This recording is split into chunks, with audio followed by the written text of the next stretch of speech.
நன்றி. எல்லோருக்கும் வணக்கம்.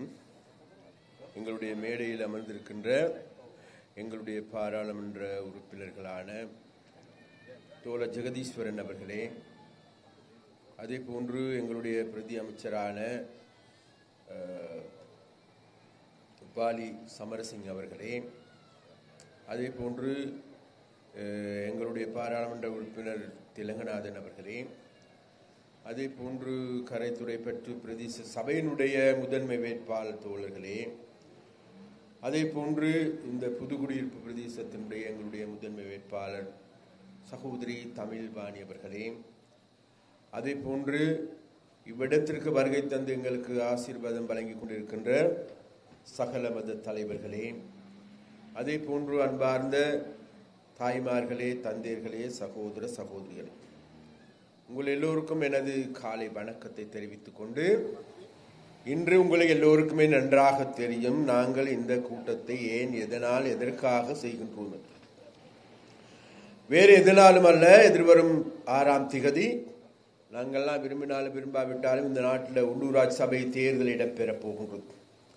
அந்த உள்ளூராட்சி சபை தேர்தலிலே உங்களுடைய பொன்னான வாக்குகளை, பெருமதியான வாக்குகளை மீண்டும் எங்களுக்கே தாருங்கள் என்று நாங்கள் உங்களிடம் கேட்கின்றோம்.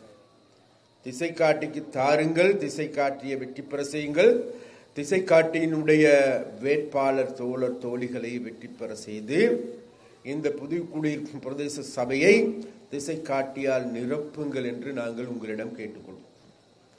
இவ்வாறு நாங்கள் கேட்கின்ற பொழுது நீங்கள் கேட்கலாம், பார்க்கலாம், சிந்திக்கலாம், அதாவது நாங்கள் ஏன் எதனால் மீண்டும் திசை காட்டிக்கு வாக்களிக்க வேண்டும் என்று. வேறு எதனாலும் அல்ல, உங்கள் எல்லோருக்குமே தெரியும், கடந்த வருடம் செப்டம்பர் மாதம் 21ஆம் திகதி இந்த நாட்டில் பெரிய ஒரு மாற்றத்தை நீங்கள் எல்லோருமே செய்தீர்கள். அந்த மாற்றம் என்பது வேறு எதுமல்ல, தோழர் அனுரகுமார் திசாநாயக் அவர்களை ஜனாதிபதி ஆக்கினீர்கள். அவ்வாறு ஜனாதிபதி ஆக்கிய போது நாங்கள் எல்லோருமே நினைத்து கொண்டிருந்தோம், இந்த நாட்டினுடைய அரசியல் என்பது இந்த நாட்டில் இருக்கின்ற மேட்டு குடிகளுக்கு மாத்திரம், பணக்கார வர்க்கத்திற்கு மாத்திரம், வாழையடி வாழை வம்ச பரம்பரையாக வந்து கொண்டிருக்கின்ற அரசியல் குடும்பங்களுக்கு மாத்திரமே கடந்த 76 வருடங்களாக இந்த ஜனாதிபதி பதவியா, இந்த அமைச்சு பதவிகளா சொந்தமாக இருந்தது.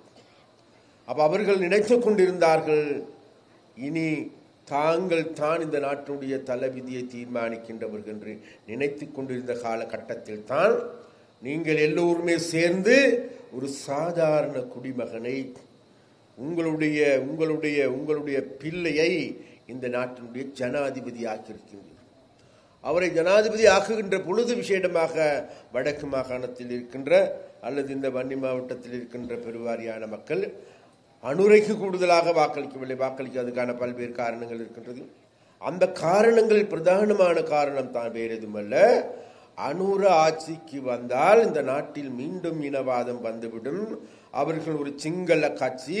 அது மாத்திரமல்ல, இந்த நாட்டில் கடந்த 30 வருடங்களுக்கு மேலாக நம்மெல்லாம் யுத்தத்தால் பாதிக்கப்பட்டிருக்கின்றோம், யுத்தத்தால் சகலதையும் இழந்திருக்கின்றோம். அவ்வாறு இழந்திருப்பதன் காரணமாக அனுர ஆட்சிக்கு வருவராக இருந்தால் இந்த நாட்டில் மீண்டும் இனக்கலவரம், தமிழர்களுக்கு எதிரான வன்முறைகள், அது மாத்திரமல்ல முஸ்லிம்களுக்கு எதிரான வன்முறைகள், அது மாத்திரமல்ல பௌத்த மதத்துக்கு எதிரான வன்முறைகளும் கூட தூண்டிவிடப்பட்டு இந்த நாட்டின் மத உரிமையா, பேச்சு உரிமையா, சகலதும் இல்லாதொழிக்கப்படுகின்ற ஒரு சூழல் ஏற்படும் என்றார். நாங்களும் இதை பார்த்தோம், நம்பினோம். ஏனென்றால் எங்களுக்கு சதா காலமும் எங்களுடைய தலைவர்களாக நாங்கள் நினைத்துக் கொண்டிருந்தது வேறு யாரும் அல்ல, எங்களுடைய தமிழ் தலைவர்களை.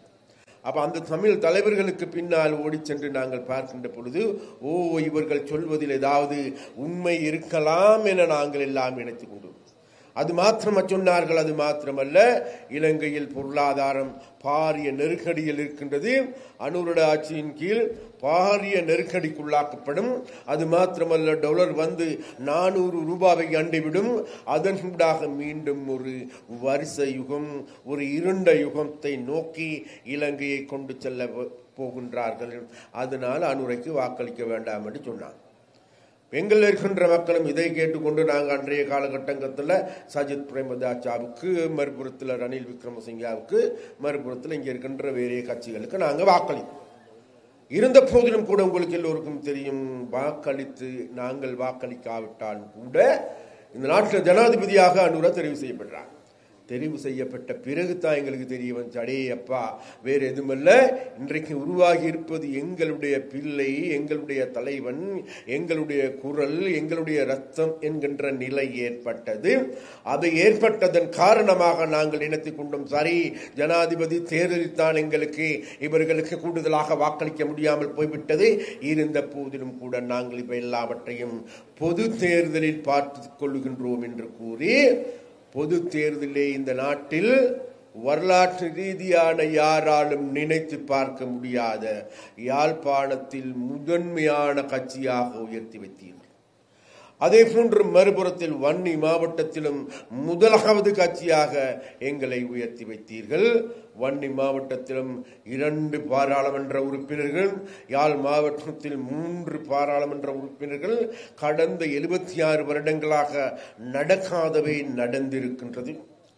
அப்ப அவ்வாறான நிலைமையின் கீழ் நாங்கள் அதன் பிறகு அதற்கு முன்பும் கூட நாங்கள் சிந்தித்து பார்த்து கொண்டிருந்தோம், வேறு எதுவுமல்ல. அப்படியானால் அனுரகி ஜனாதிபதி தேர்தலில் நாங்கள் ஏன் வாக்களிக்கலன்னு கேட்டால் வேறு எதுவும் இல்லை. உங்களுக்கு எல்லோருக்குமே தெரியும், கடந்த 2019ஆம் ஆண்டு நடைபெற்ற தேர்தலிலே கோட்டாபய ராஜபக்சாவுக்கு 69 லட்சம் வாக்கு, சஜித் பிரேமதாசாவுக்கு 45 லட்சம் வாக்கு, அதே போன்று அனுரகுமார் சாணாக்காவுக்கு 4 லட்சம் வாக்கு. இப்போ கணித சூத்திரத்தின் படி பார்க்கின்ற பொழுது அனுரோட வெற்றி சாத்தியமில்லாத ஒன்று. ஆனால் நமக்கு எல்லோருக்கும் தெரியும், கணித சூத்திரம் அல்ல, சமூக விஞ்ஞானம் என்பது அந்த சமூக விஞ்ஞானத்துடைய மாற்றம், தோற்றம், அதனுடைய வெளிப்பாடு அன்றைக்கு அந்த நிலைமைகளை மாற்றியமைக்கும். அது மாத்திரமல்ல அன்பர்களே, அன்று அவ்வாறு நீங்கள் மாற்றி அமைக்கப்பட்ட, உங்களால் உருவாக்கப்பட்டு இருக்கின்ற அரசாங்கம் இன்னைக்கு இருக்கு. அந்த அரசாங்கத்திடம் நீங்கள் என்ன கேட்டீர்கள்? வேற எதையும் கேட்கல. நாங்கள் இந்த பிரதேசத்துக்கு வருகின்ற போது, அல்லது கிளிநொச்சிக்கு வருகின்ற பொழுது, யாழ்ப்பாணத்துக்கு வருகின்ற போது, அங்க இருக்கின்ற மக்களை சென்று பார்த்து கேட்கின்ற பொழுது அவர்கள் எங்களிடம் கேட்ட ஒரே ஒரு வார்த்தை இருக்கின்றது.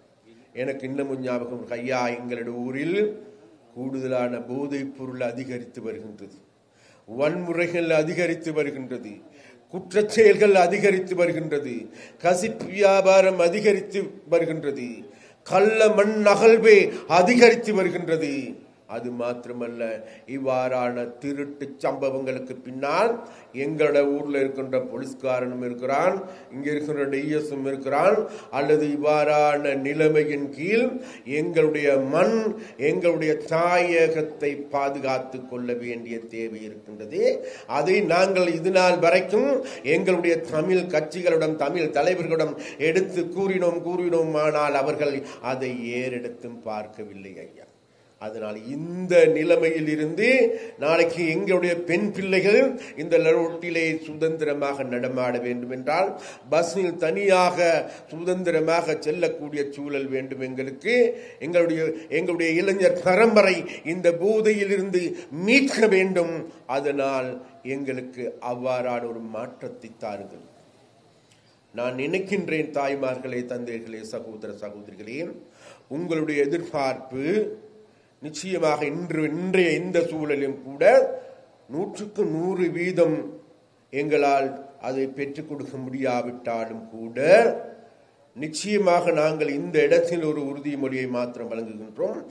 நிச்சயமாக இந்த நாட்டின் இந்த போதை கலாச்சாரத்தில் இருந்து எங்களுடைய இலங்கை சமூகத்தை மீட்டெடுக்கின்ற செயற்பாட்டினை நாங்கள் உறுதியாக இருக்கின்றோம், அதற்காக செயற்படுவோம் என்பதையும் கூறிக்கொண்டு, அதே போன்று உங்களுக்கு எல்லோருக்குமே தெரியும், இந்த உள்ளூராட்சி சபை தேர்தல் என்பது வேறு எதுவுமல்ல, கடந்த பொது தேர்தலிலே நீங்கள் இந்த பாராளுமன்றத்தை கிளீன் பண்ணியிருக்கின்றீர்கள், சுத்தப்படுத்தியிருக்கின்றீர்கள்.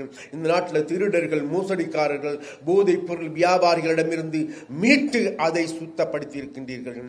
மறுபுறம் நாங்கள் தேடி பார்க்கின்ற பொழுது ஜனாதிபதி பதவியும் ஒரு நல்ல மனிதரை இன்றைக்கு உருவாக்கி வைத்திருக்கின்றீர்கள். பாராளுமன்றத்தை சுத்தப்படுத்தி இருக்கின்றீர்கள். அதன் 2 கீழ் இன்றைக்கு நாட்டை நல்வழிப்படுத்துவதற்கு, எங்களுடைய கிராமங்களை முன்னேற்றுவதற்கு கிராமங்களுக்கான செயற்பாட்டு திட்டங்களை நாங்கள் வேகமாக முன்னெடுத்து வருகின்றோம். அதே போன்று அதன் கீழ் இந்த பிரதேசத்தில் இருக்கின்ற எங்களுடைய நன்னீர் மீன் வளர்ப்பு திட்டத்தை துரிதமாக முன்னெடுப்பதற்கு ஏதுவான நடவடிக்கைகளை நாங்கள் எடுத்து வருகின்றோம். அதே போன்று எங்களுடைய கடல் பரப்பை சரியான முறையில் பராமரிப்பதற்கு ஏதுவான நடவடிக்கைகளை நாங்கள் எடுத்து வருகின்றோம். அதே போன்ற அன்பர்களே, இவ்வாறான செயற்பாடுகளை முன்னெடுக்க வேண்டும் என்றால், அதாவது மத்திய அரசாங்கத்திலிருந்து ஒதுக்கப்படுகின்ற நிதிகள் அனைத்தும் கீழ்மட்டத்துக்கு சென்று எங்களுடைய மக்களிடம் செல்ல வேண்டும் என்றால், எங்களுடைய மக்களுக்கான அபிவிருத்தியை கொண்டு செல்ல வேண்டும் என்றால், நிச்சயமாக இந்த புது குடியிருப்பு பிரதேசம் என்பது அது புதிதாக சொல்வதற்கு எதுவும் கிடையாது. கடந்த 30 வருடங்களுக்கு மேலாக பல்வேறு இன்னல்களை சந்தித்த பிரதேசம். அந்த பிரதேசத்தை இன்ற வரைக்கும் யாரும் ஏறெடுத்தும் பார்க்கவில்லை என்பது எங்களுக்கு தெரிகின்றது. எங்களுடைய கிராமங்களுக்கு அபிவிருத்தி செல்லவில்லை என்பது எங்களுக்கு தெரிகின்றது. கிராமத்தில் இருக்கின்ற இளைஞர்களுக்கு, யுவதிகளுக்கு ஒரு நம்பிக்கையான ஒரு சூழல் ஏற்படவில்லை என்பது எங்களுக்கு தெரிகின்றது. அதனால் அவ்வாறான ஒரு நம்பிக்கையான, நம்பகமான ஒரு பிரதேசத்தை உருவாக்க வேண்டிய தேவை இருக்கின்றது. அந்த தேவையின் நிமித்தமாக எதிர்வரும் 6ஆம் திகதி உங்களுக்கு கிடைத்திருக்கின்றது ஒரு சந்தர்ப்பம். பாராளுமன்றம் கிளீன், அதே போன்று இந்த நாட்டையும் கிளீன் பண்ணி கொண்டிருக்கின்றீர்கள். அப்படியானால் எங்களுடைய பிரதேச சபையை மாத்திரம் முன்னர் இருந்த மோசடிக்காரர்கள், திருடர்கள், பொய்யர்கள், புரட்டக்காரர்களிடம் ஒப்படைக்காது நல்ல மனிதர்களிடம் ஒப்படைக்க வேண்டிய தேவை இருக்கின்றது. அந்த தேவையின் நிமித்தமாகவே தேசிய மக்கள் சக்தி தனது வேட்பாளர் பட்டியலை நியமித்திருக்கின்றது.